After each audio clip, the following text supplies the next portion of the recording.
অনুসূচিত জাতি যুৱ ছাত্ৰ পৰিষদে টিয়কত বান পৰিস্থিতিৰ বুজ ল'লে।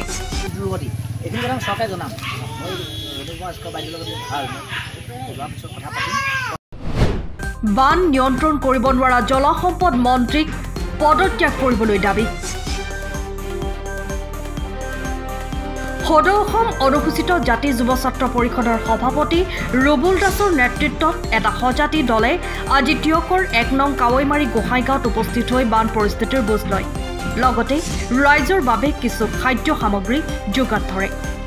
উল্লেখযোগ্য যে বৰ্তমান ৰাজ্যৰ বান পৰিস্থিতিক লৈ সৰব হৈ পৰিছে সংগঠনটো। বিশেষকৈ অনুসূচিত জাতিৰ বসতি স্থানসমূহ এই বানৰ গৰাহত বৰকৈ ক্ষতিগ্ৰস্ত হৈছে, যাক লৈ এতিয়া ৰাইজৰ জীৱন জীৱিকাৰ প্ৰতি ভাবুকি নামি আহিছে।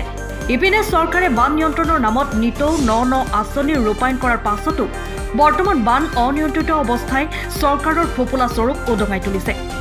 বিশেষকৈ বান সাহায্যৰ নামত চৰকাৰে ৰাইজক ভেকু ভাওনা কৰিছে। বহু বানপীড়িতই আজি পৰ্যন্ত বান সাহায্য চৰকাৰে কোৱাৰ দৰে লাভ কৰা নাই। সেয়ে বৰ্তমান বান পৰিস্থিতিৰ বাবে অসম চৰকাৰৰ জলসম্পদ মন্ত্ৰীগৰাকীক দোষাৰোপ কৰি মন্ত্ৰিত্ব ত্যাগ কৰিবলৈ দাবী জনাইছে সংগঠনৰ নেতৃত্বই। উক্ত কাৰ্যসূচীত অনুসূচিত জাতি যুৱ ছাত্ৰ পৰিষদ, অসমৰ সাধাৰণ সম্পাদক জিতু কাকতি, জিলাৰ সভাপতি দীপজ্যোতি দাস, সম্পাদক অমৃতৰাম দাস, কেন্দ্ৰীয় কাৰ্যনিৰ্বাহক সদস্য বেদান্ত দাসকে প্ৰমুখ্য কৰি ৰাজ্যিক তথা জিলা আঞ্চলিকৰ বহুসংখ্যক স্থানীয় ৰাইজ উপস্থিত থাকি সহযোগিতা আগবঢ়োৱাৰ লগতে অসমৰ বান সমস্যাক ৰাষ্ট্ৰীয় সমস্যা হিচাপে স্বীকৃতি দিবলৈ আহ্বান জনায়।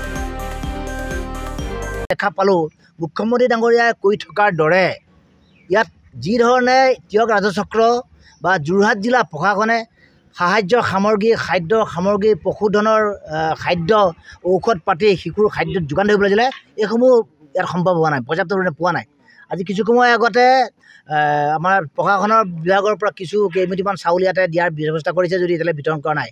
আৰু ইতিমধ্যে আপোনাৰ ৰোগীয়া মানুহ যথেষ্ট আপোনাৰ বেমাৰত পৰিছে, গতিকে এওঁলোকক সোনকালে উদ্ধাৰ কৰিব লাগে আৰু চিকিৎসা ব্যৱস্থা কৰিব লাগে। কাৰণ ইয়াত থকা প্ৰাথমিক বিদ্যালয়, নামঘৰ, চিকিৎসালয় সকলোতে পানীৰ তলত।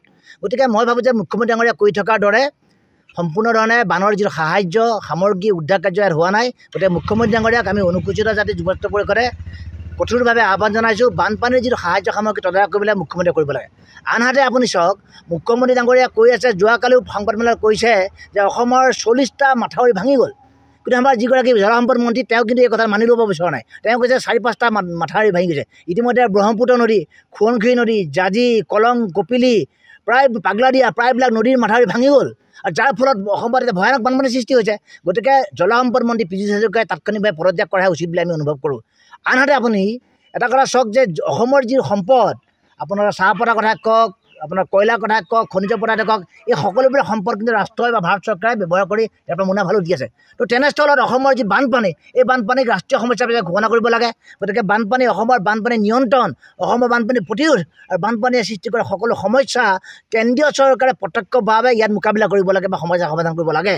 আৰু সেইবাবেই আমি অনুসূচিত জাতি যুৱ ছাত্ৰ পৰিষদে এটা দাবী উত্থাপন কৰিছোঁ, অসম চৰকাৰে অসমৰ বানপানীৰ সমস্যাৰ লগত মোকাবিলা পৰাকৈ পৰ্যাপ্ত পৰিমাণে এওঁলোকৰ হাতত পুঁজি নাই, আন্তঃগাঁথনি নাই, প্ৰশাসনীয় ব্যৱস্থা নাই, বিভাগ ব্যৰ্থ। গতিকে অসমৰ বানপানী সমস্যাক ৰাষ্ট্ৰীয় সমস্যা ঘোষণা কৰিব লাগে।